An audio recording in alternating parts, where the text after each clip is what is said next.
오늘 저녁에 우리에게 주시는 하나님의 은혜의 말씀은 에베소서 1장 1절 상반절의 말씀입니다. 제가 봉독하겠습니다. 하나님의 뜻으로 말미암아 그리스도 예수의 사도된 바울은 지난주에는 그 에베소서의 전체적인 구조에 대해서 말씀을 드렸고 그리고 에베소서를 같이 통독했습니다. 오늘은 에베소서의 전체적인 그 개관에 대해서 말씀을 드리고 지금 봉독한 에베소서 1장 1절 상반절 사도 바울의 자기소개를 통해서 우리가 소명은 무엇인가, 나의 부르심은 무엇인가에 대해서 우리 말씀을 통해서 되돌아볼 수 있는 그런 의미 있는 시간 될 수 있게 되기를 간절히 바랍니다. 에베소서의 위대함과 아름다움으로 인해서 나는 차분하게 에베소서를 소개할 수 없습니다. 이게 마틴 로이드 존슨 목사님의 고백이었어요. 에베소서가 너무나 위대하고 아름답기 때문에 차분해지지 않는데요. 에베소서는 성경 중에서 가장 신비로운 책이다라고 이야기하는 사람도 있는 책입니다. 에베소서의 가치를 알아본 유수한 신학자들과 그리고 목회자들이 이 에베소서를 여러 가지 말로 표현해 보고자 했어요. 종교개혁자 마틴 루터가 가장 좋아했던 성경은 갈라디아서라고 알려져 있습니다. 반면에 종교개혁자 존 켈빈이 가장 좋아했던 성경은 에베소서라고 알려지고 있습니다. 갈라디아서를 읽으면 갈라디아서는 굉장히 논쟁적인 어조로 되어 있는가 하면 이 에베소서는 매우 사변적인 어조로 구성되어 있어요. 이것은 아마도 루터와 켈빈이 이 갈라디아서와 에베소서를 좋아한 것은 그 사람들이 가지고 있는 여러 가지 삶의 정황들과 개인의 특성과도 밀접한 연관이 있는 것 같아요. 켈빈은 그의 나이 49세 때, 인생에서 어쩌면 그 최고의 절정기라고 할 수 있는 그의 나이 49세 때 1558년에서 1559년 2년에 걸쳐서 스위스 제네바에서 에베소서 강해를 48회 동안 했어요. 1558년도 59년도에 말이죠. 얼마나 오래전 얘기예요. 그 시대에도 에베소서를 가지고 48회나 강해할 만큼 이 강해하는 일에 목회자 목숨을 걸었어요. 그런데 지금 강단에서 얼마나 깊이 있게 강해가 되고 있는가, 저는 이 부분을 우리가 깊이 생각해 봐야 한다고 생각합니다. 제가 몇 회에 걸쳐서 에베소서를 강의할지는 모르겠지만 한 50회 어간이 되지 않을까 생각이 되고, 오늘은 참 이 에베소서 이 서론을 준비하고 1장 1절의 말씀 준비하면서 굉장히 행복했어요.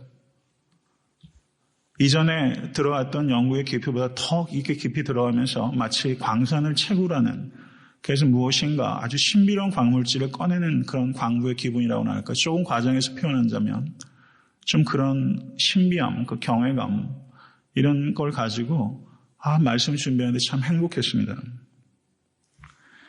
켈빈이 에베소서 설교집을 2권 남겼어요. 48회의 설교집. 이번에 제가 그것도 구입했어요. 그런데 이 켈빈의 이 에베소서 이 설교집을 켈빈과 동시대를 살았던 스코틀랜드의 종교개혁자 존 넉스가 이 켈빈의 에베소서를 너무나 사랑한 나머지 그가 항상 이 존 넉스의 머리맡에는 이 켈빈의 에베소서 설교집이 있었는데, 이 켈빈이 죽은 후 8년 뒤에 존 넉스가 죽었어요. 그런데 죽어갈 때 항상 그 병상에 있을 때 아내가 그 병상 머리맡에서 이 켈빈의 에베소서 설교 강해집을 읽어주곤 했다라는 이야기가 있을 만큼 이 종교개혁자들에게 이 에베소서는 참으로 진리의 보고라고 할 수 있는 그런 귀중한 책입니다. 왜 이렇게 위대한 종교개혁자들이 에베소서를 사랑했는가? 그것은 에베소서가 복음에 가장 권위 있고 가장 완벽하고 가장 영광스러운 요약이기 때문이다, 이렇게 표현할 수 있어요. 가장 권위 있고 가장 완벽하고 가장 영광스러운 복음의 요약이다. 19세기 영국 성공의 사제였던 아미티지 로빈슨이라는 사람이 있었습니다.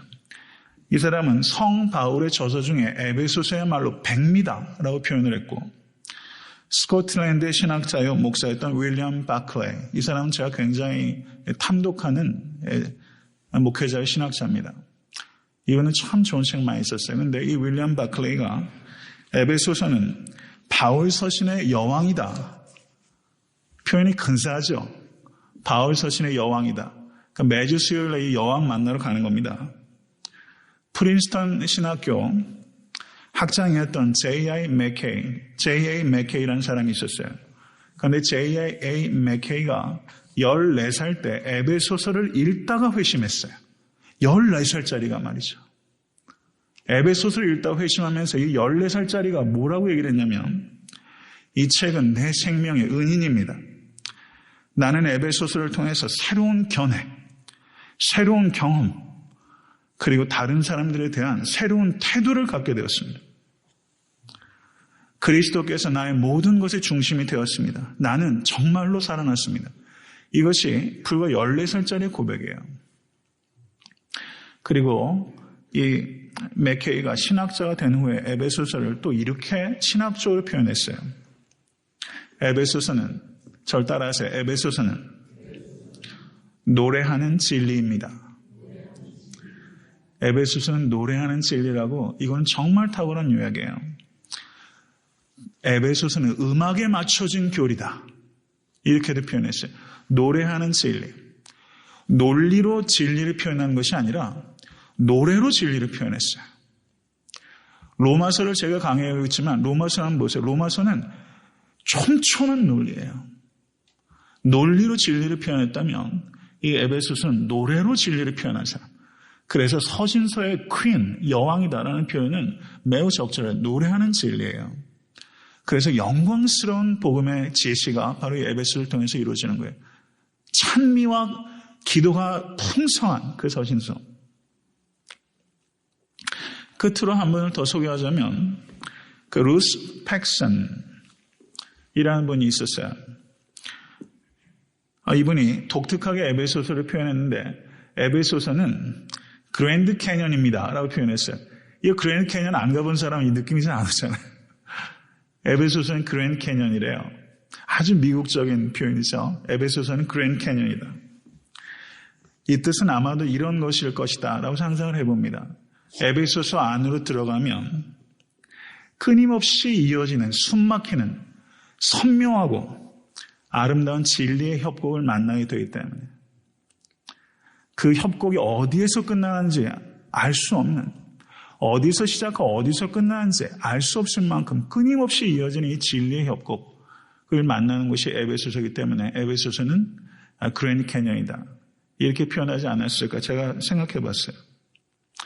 성도 여러분, 이제 오늘 서론을 하고 1장 1절 그 상반절을 들어가면서 이제 드디어 진리의 협곡에 들어가는 거예요. 여러분과 제가. 노래하는 진리를 만나기 위해서 진리의 협곡에 들어가요. 성도 여러분, 저만 심장이 뛰면요, 이 여행이 재미가 없어요. 여행 갈 때 누구랑 같이 가야 제일 중요하다고 그러잖아요. 여러분들과 제가 같이 호흡이 맞춰서 이 진리의 협곡을 여행을 하는 그랜드 캐년과 비할 바가 아닌 이 진리의 협곡을 여러분과 제가 거기를 한번 걸어오면서 다른 사람이 이 서신서의 퀸이다라는 표현은 이건 윌리엄 바클레의 표현이지만 내가 만난 이 진리의 협곡을 내 언어로 한번 표현해봐서 할 수 있다면 제일 마지막 이 에베소서를 마감하고 그 진리의 협곡에서 나오는 순간 나의 언어로 에베소서를 표현할 수 있게 되기를 저는 바라는 마음으로 에베소서를 들어갑니다. 에베소서를 쓴 사람은 사도 바울이에요. 많은 현대 비평적인 학자들이 사도 바울이 쓴 것이 아니다라고 말하는 사람들이 있어요. 저는 그 사람들을 불쌍하게 생각합니다. 그들이 이야기하는 논리와 그들의 논리가 틀린 것에 대한 이야기를 제가 굳이 길게 할 필요성조차 저는 느끼질 않아요. 성경이 사도 바울이 썼다고 이야기를 하고 있어요. 그런데 사도 바울이 에베소서를 어디에 썼냐면 로마의 감옥에서 썼습니다. 61년에서 62년 사이에 로마의 감옥에 있을 때 썼어요. 가장 어두운 감옥에서 가장 빛나는 언어로 에베소서를 썼어요. 이게 그리스도 안에 있는 신비예요. 가장 어두운 곳에서도 가장 빛나는 찬미의 소리가 나와요. 마치 아둘람골에서 다윗이 그 하나님을 찬양했던 것처럼 내 마음이 확정되었다고 말하면서 수금과 비파로 이 다윗이 찬미했던 것처럼 어두우면 어두울수록 그 하나님을 향한 찬양의 이 노래 언어가 빛나는, 에베소서는 그런 빛나는 언어로 가득합니다. 에베소서는 바울이 3차 선교 여행 때 세운 교회입니다. 에베소 교회가 어떻게 시작되었는지를 기록하고 있는 게 사도행전 19장에 기록되어 있어요. 한번 읽어보시길 바라요. 에베소 교인들의 구성원은 소수의 유대인 기독교인들과 다수의 이방인 기독교인들로 구성되어 있을 것이라고 봅니다. 그리고 웨인 믹스라는 그 예일대학의 저명한 학자가 있는데, 이 웨인 믹스가 어떤 말을 했냐면, 에베소라는 도시의 인구 구성 비율은 10%에서 15% 정도가 유대인이었을 것이다 라는 그 역사적 근거를 가지고 주장해요. 만약에 전체 파퓰레이션의 10%, 15% 정도가 유대인이었다면 에베소 교회 교인들의 구성원도 그것과 어느 정도 연관성이 있을 것이다. 이렇게 보면 10%에서 많이 잡아야 한 20% 정도가 유대인 성도였지 않을까 한번 어림잡아보는 것도 그 의미 있는 거라고 좀 봅니다. 대략적으로 그 정도로 생각할 수 있을 것 같아요. 에베소서의 특징은 3가지입니다. 저를 따라하십시오. 에베소서는 기도입니다.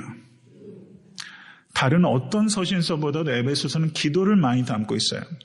그런데 기도가 기록되어 있는 부분이, 지난주에 에베소서의 구조에 대해서 제가 말씀을 드렸지만, 에베소서의 기도가 기록되어 있는 것이 에베소서의 처음과 중간과 마지막에 기록되어 있어요. 1장과 3장과 6장의 기도가 3번 기록되어 있어요. 이 위치도 중요한 거예요. 성도와 교회는 기도로 시작해야 하고, 아멘. 성도와 교회는 기도로 유지되고, 성도와 교회는 기도로 승리합니다. 처음과 중간과 끝의 기도를 배치한 것도, 이것도 중요한 영적인 의미가 있는 거예요. 성경에 기도를 기록하고 있는 부분들이 많이 있습니다. 특별히 시편은 우리의 기도의 교과서로 말할 수 있고, 기도의 최고의 기준은 주님의 기도, 주께서 가르쳐주신 주기도문입니다. 그리고 에베소서에 나오는 이 사도 바울의 이런 기도들은 마치 기도의 거푸집과 같아요. 기도의 거푸집. 우리의 기도가 이 규범에 따라서 기도의 내용들로 채워져야 됩니다.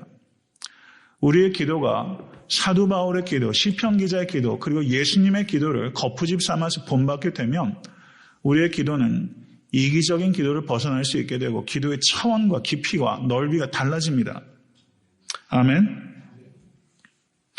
그래서 자기중심적인 기도에서 벗어나서 하나님의 나라와 영광이라는 관점에서 우리가 마땅히 빌 바를 구할 수 있는 기도의 거장들이 될 수 있는 것이죠.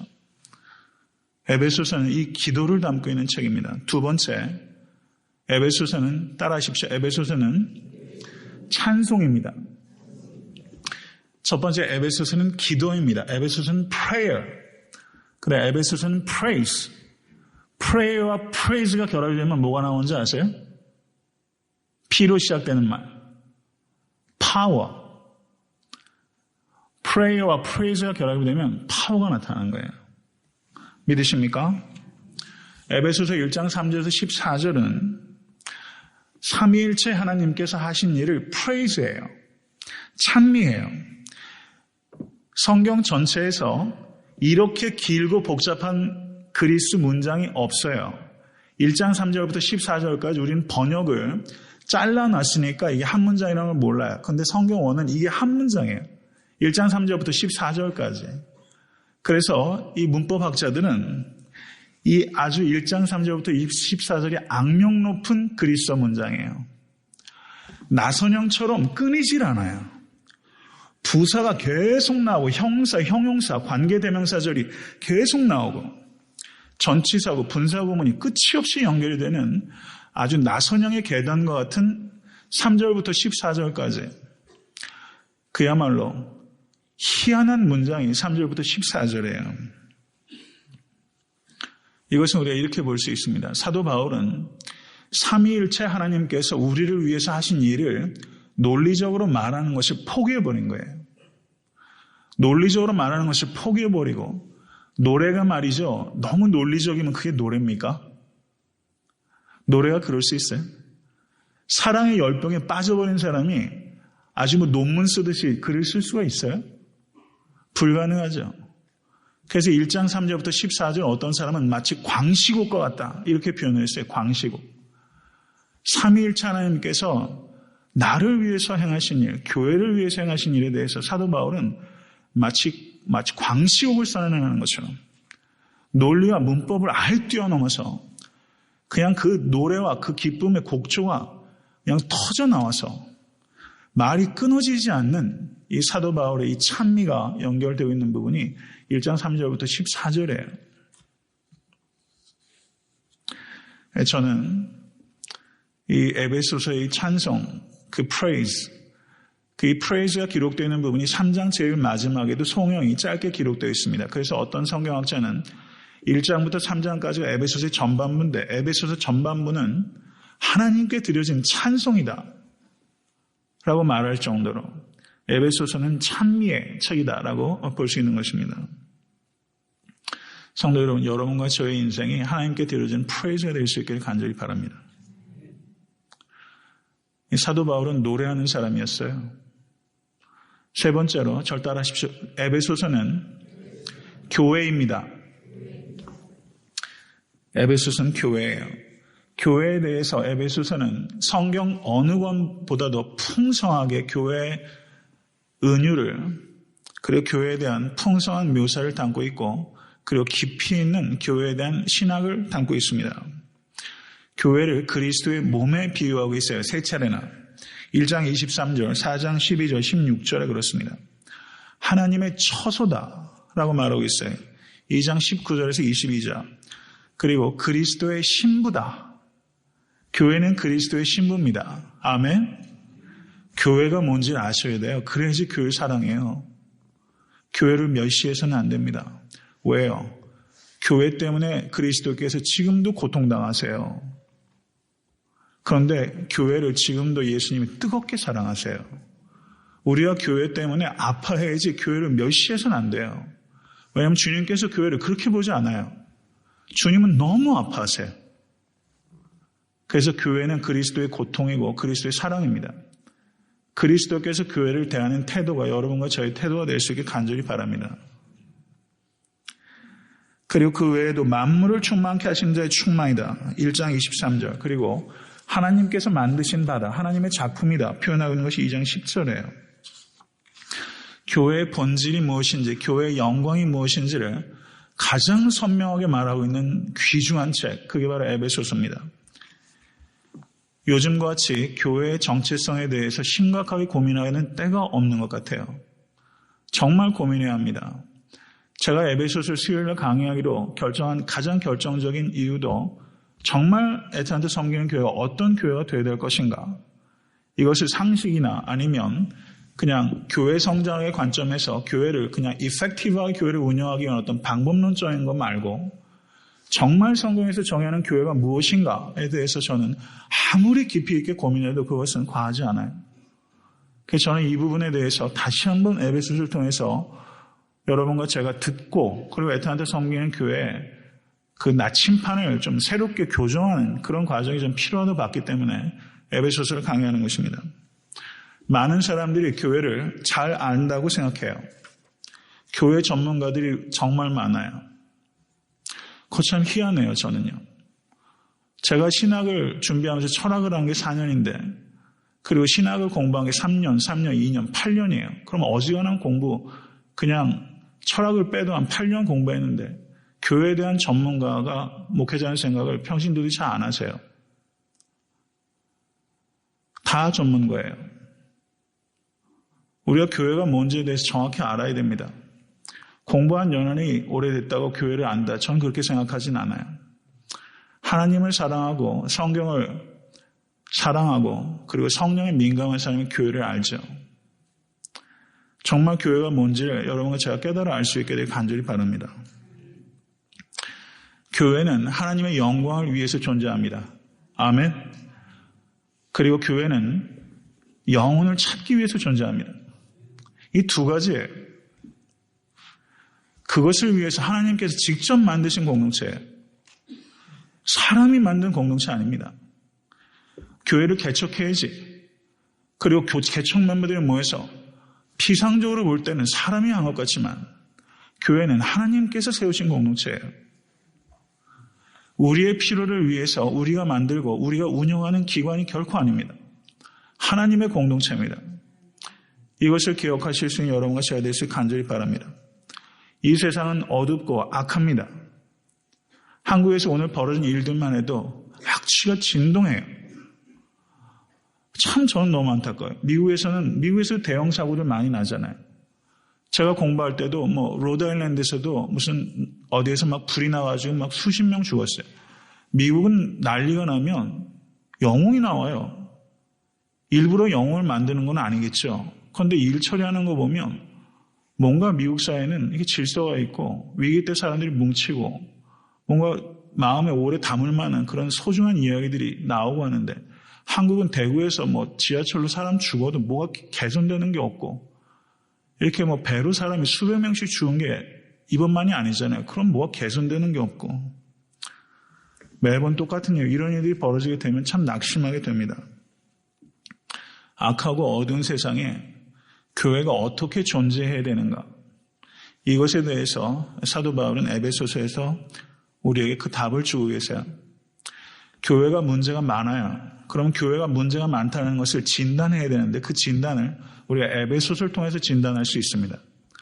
그리고 교회가 개혁된다는 소리는 교회 개혁했다는 소리를 벌써 수십 년째 들어요.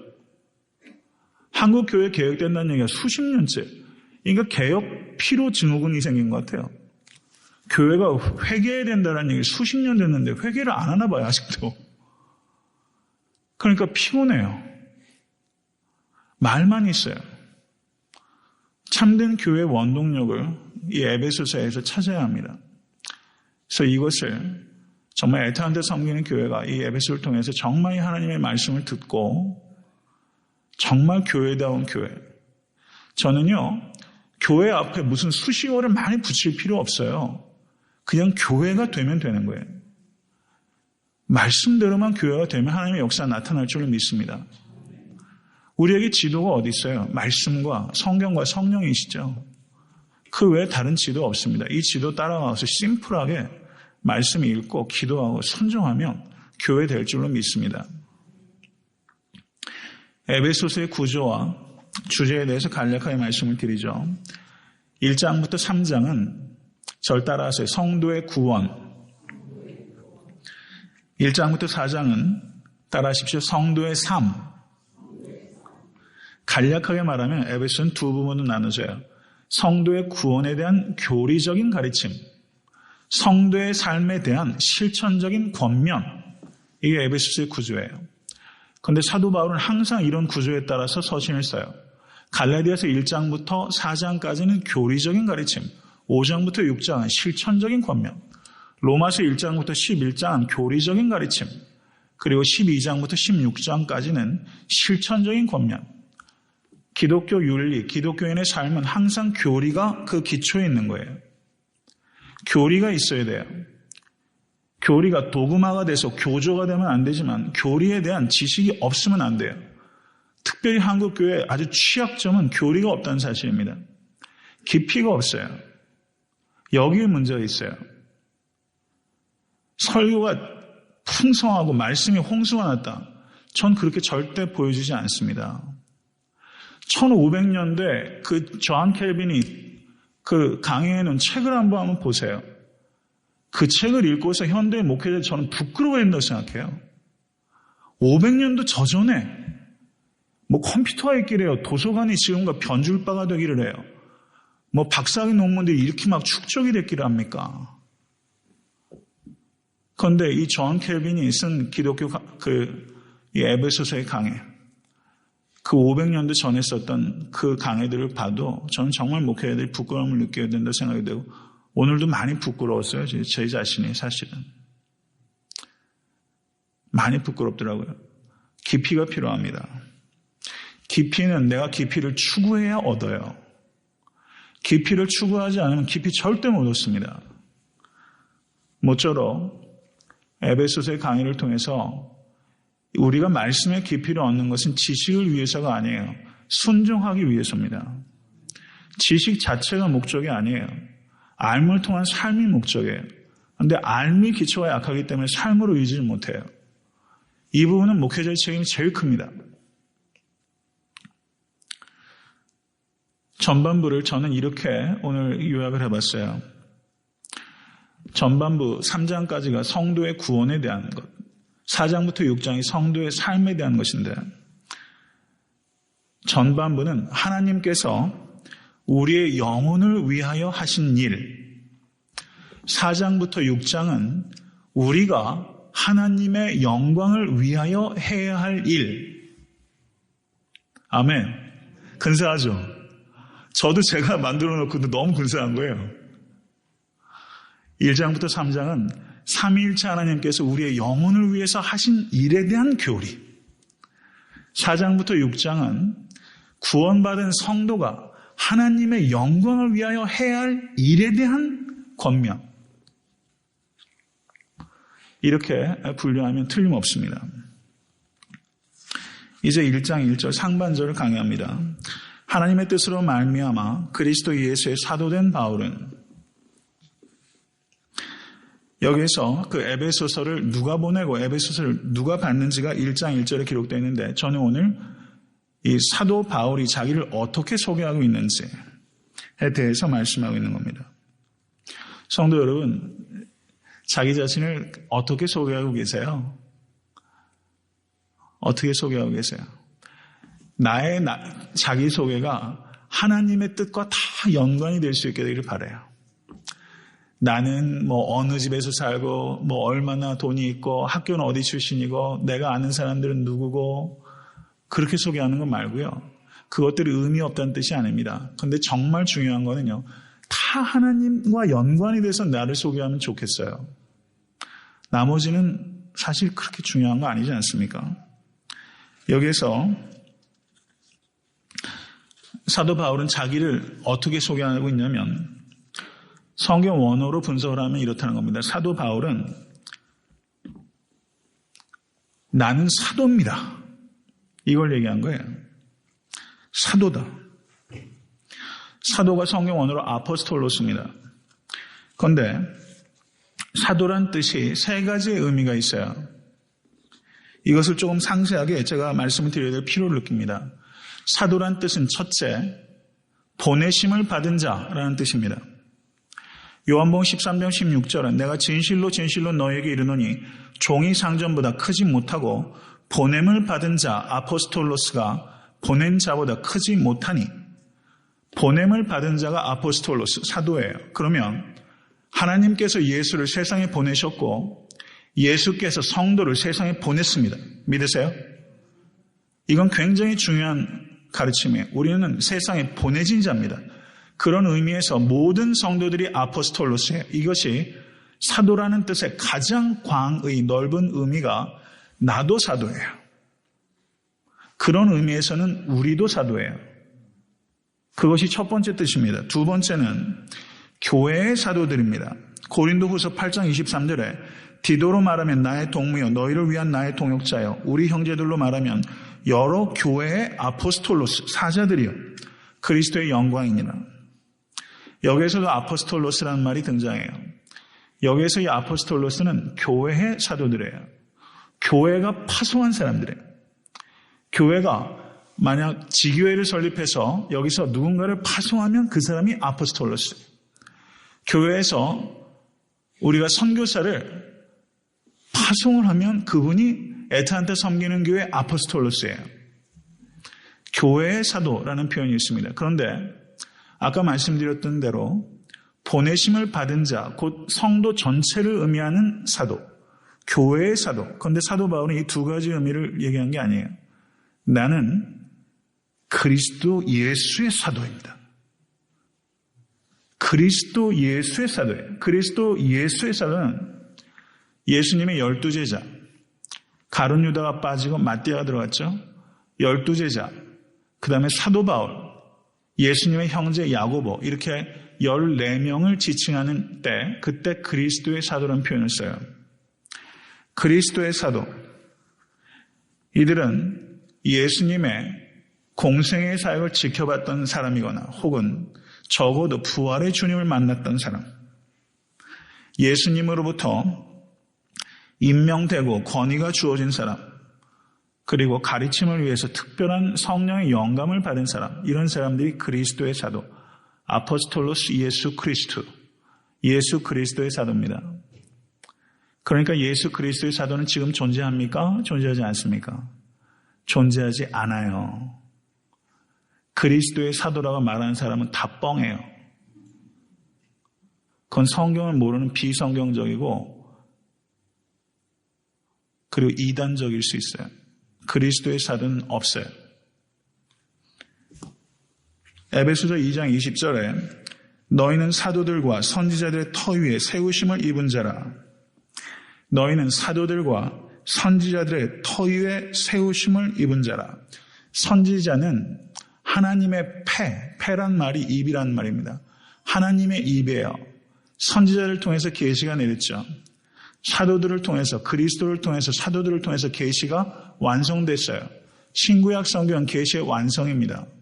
새로운 계시는 없어요.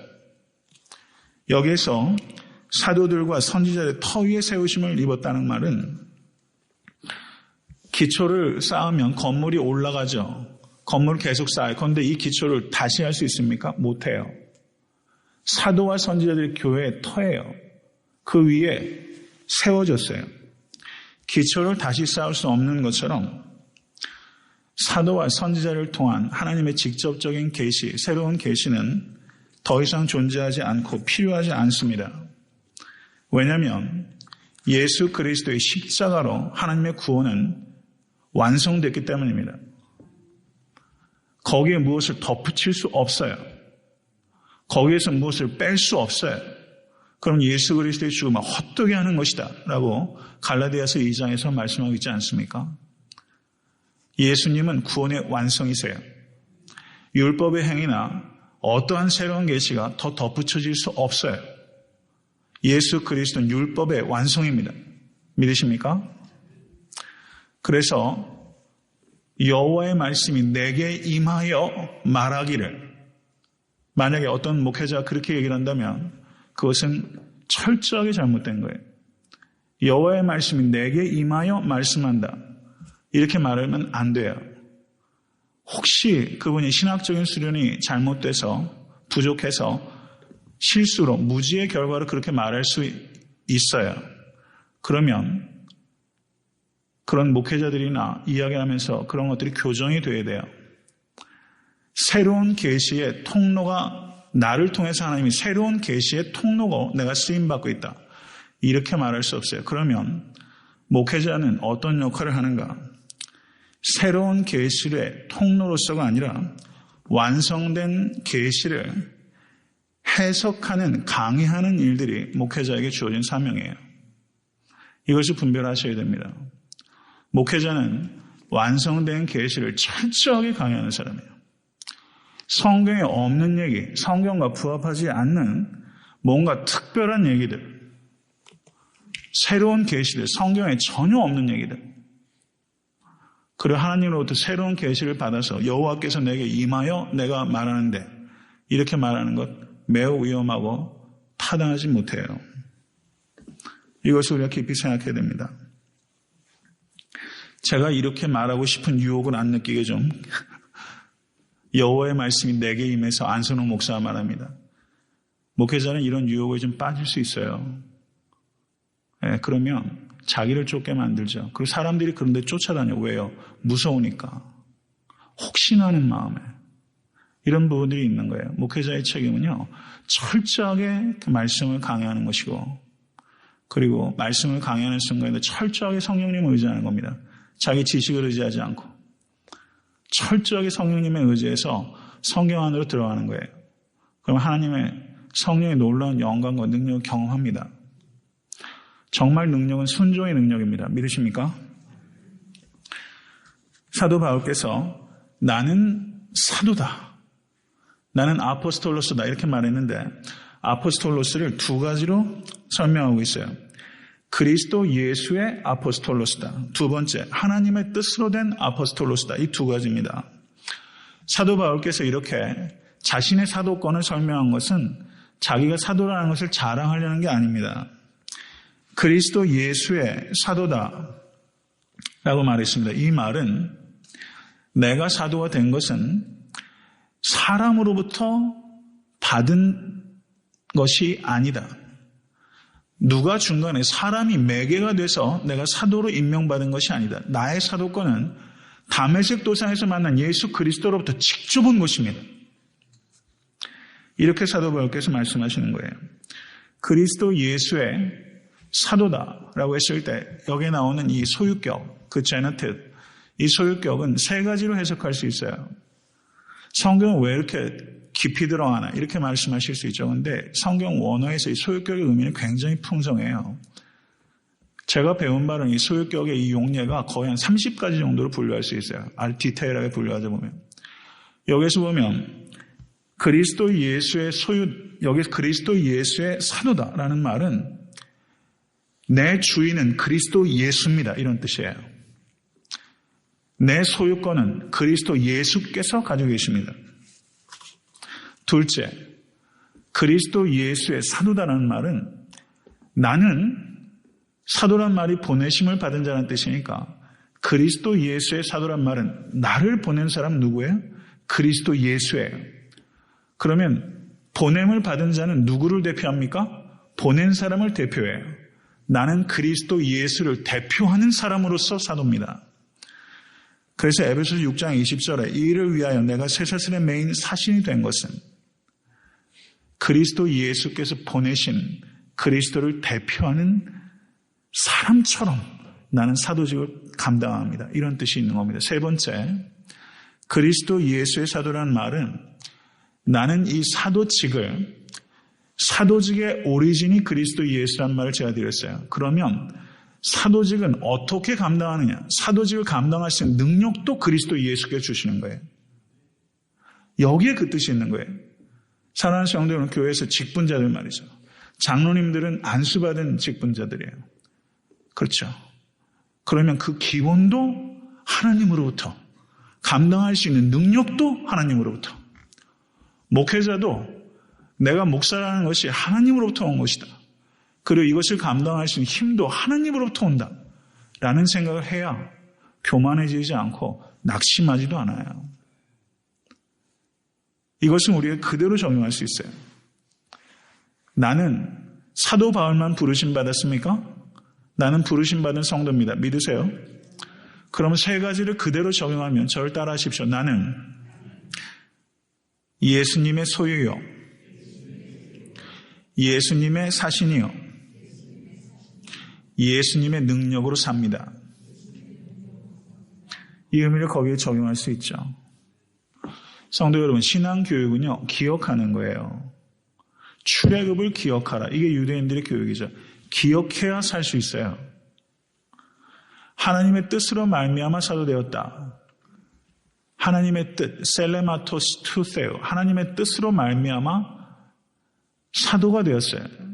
셀레마토스, will입니다. God's will에 따라서 하나님의 그리스도 예수의 사도가 되었어요.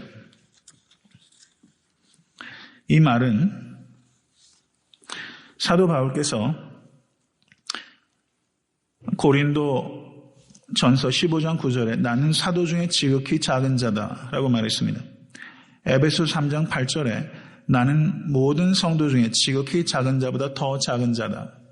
그리고 디모데 전서 1장 5절에 나는 죄인 중에 괴수다라고까지 표현했어요. 사도 바울께서 하나님의 뜻으로 사도됐다는 것은 자기를 과시하는 게 아니라 정반대예요. 하나님을 과시하는 거예요. 나는 교회를 핍박하고 잔해하던 사람에 나는 사도될 자격도 능력도 없습니다. 하나님의 뜻이 나를 사도되게 했습니다. 그래서 사도 바울은 자기가 하나님의 뜻으로 사도됐다는 것이 항상 놀라운 거고, 그리고 자랑하는 것이 아니라 항상 감사하는 거예요. 성도 여러분, 하나님의 은혜에 놀라워하고 계세요? 그리고 감사하고 계세요? 정말 그런 성도 되시길 간절히 바랍니다. 사도 바울께서 이 어파슬십, 사도권을 디펜드 하는데 굉장히 중요했어요. 사도 바울이 사도권을 공격하는 사람들이 많았습니다. 12사도도 아니었지 않느냐. 교회를 핍박하지 않느냐. 그러니 사도 바울 괴롭히는 사람이 얼마나 많았겠어요. 상식적으로. 그런데 사도 바울은 어파슬십을 아주 철저하게 보호했어요. 나는 예수 그리스도의 사도입니다.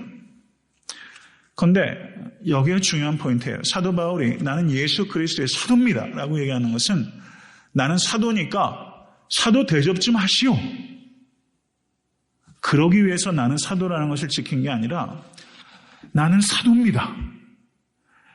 내가 증거하는 복음은 그리스도께서 나에게 위임하신 복음입니다. 그래서 사도 바울이 사도권을 지키는 것은 특권을 지키는 게 아니라 복음을 지키기 위한 거예요. 사도 바울은 자신의 사도권을 얘기하면서 한 번도 내 권리나 이익이나 영광을 위해서 자신의 사도권을 주장한 적이 없어요. 항상 하나님의 이름이요, 하나님의 영광이요, 하나님의 복음을 증거하고 지키기 위해서 사도권을 지키는 거예요. 그렇기 때문에 사도 바울은 항상 겸손하고 사도 바울은 항상 신실하게 이 직분을 감당했습니다. 성도 여러분, 그리스도의 사도, 불과 14명에 불과한 그리스도의 사도직조차 사도 바울이 이렇게 감당했다면 목회자의, 제가 이런 말씀 드린 게 참 부담스럽죠. 목회자가 어떤 방식으로 목회를 해야 될지, 교회의 중직자들이 어떤 태도로 사역을 해야 될지, 목자와 부목자가 어떤 태도로 사역을 해야 될지, 이것은 무슨 말을 더 필요하겠어요? 그리스도의 사도조차 그것을 자랑하지 않고 하나님의 은혜를 감사하고 겸손하고 신실하게 감당하면서 이렇게 하는데, 성도 여러분, 이런 마음으로 성도 여러분, 자리가 높아지면 사람이 이렇게 못돼지는 경우가 참 많이 있어요. 교회가 커지면 목회자들도 변질되는 경우 참 많고요. 우린 변질돼서는 안 되고 변화돼야 됩니다. 부단히 변화되신 여러분과 제가 될 수 있게 주님의 간절히 축원합니다. 말씀을 맺습니다. 진리의 노래, 진리의 협곡에 이제 저희가 초입에 들어섰어요. 성도 여러분, 이 노래에 제가 아까 말씀을 드렸던 무수한 사람들, 켈빈과 루터와 그리고 존 낙스와 그리고 그 마틴 로이 존스와 존 스타트와 그리고 그 맥케이와 그 많은 유수한 신학자들, 그리고 이름을 알지 못하는 교회 역사에 있었던 무수한 성도들이 이 에베소서를 통해서 나는 새로운 생명을 얻었고 새로운 관점과 견해와 새로운 태도를 얻었습니다. 나는 완전히 새 생명을 태어났습니다. 14살짜리 소년도 에베소서를 읽고서 그렇게 되는데 왜 똑같은 말씀을 대하면서 우리는 왜 그렇게 변화가 없나? 이것에 대해서 우리가 깊이 생각을 하고요. 이 에베소서 한 1년 가까이 강의하게 될 텐데요. 모쪼록 저는 제가 변하고 싶습니다. 에베소서를 통해서 우리 교회가 변화되어야 한다 믿습니다. 성도 여러분, 모쪼록 이 진리의 이 노래하는 진리를 정말 노래하실 수 있는 여러분과 제가 될 수 있게 주님의 간절히 축원합니다.